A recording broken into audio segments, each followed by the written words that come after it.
Hey guys, here's a little video on frequency and waveforms. We're going to start off with DC because it's the easiest to explain. Think of DC as a loop, constant loop, and that's why you have a positive and negative terminal on your batteries. Whereas with like AC, you can swap the hot and neutral, and your motors are going to run the same exact direction. It's just not going to run certain things right. Basically, with a DC circuit, power is traveling in a loop. That's why you can link them up in series, and like you can link two AA's up, and that'll take the two 1.5 volts, make it into 3 volts.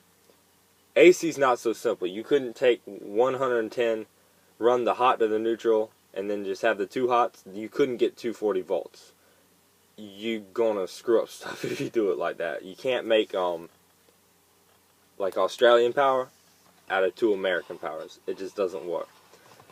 The difference in frequencies is in America we have 210 volt legs, and when you have it like in your clothes dryer, that's why you have a red and a black, and then you have your neutral because it's feeding in, and it'll run two separate things that join together in two separate coils rather than otherwise basically like in Europe they have two power legs, a hot and a neutral, and the hot runs 240, the neutral is the neutral.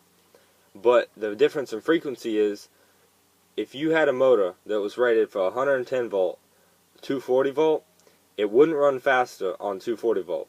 It would actually run slower if you plugged it in Europe because they have a slower frequency. 50 cycles is 50 pulses of that alternating current of boom, boom, boom, boom, boom. Rather than America, we have 110 volt 60 cycle, which runs our motors faster. That's why if you listen to videos like Photon Vids, formerly Photonic Induction, his transformers will sound different than a transformer if I plugged it into my house, because that transformer is vibrating 50 times a second rather than mine, which would be vibrating 60 times a second. So my transformers can dance about 100 times as fast. Yeah. And so yeah, that's basically a basic video on waveforms in AC and DC circuits. Hope you enjoyed it.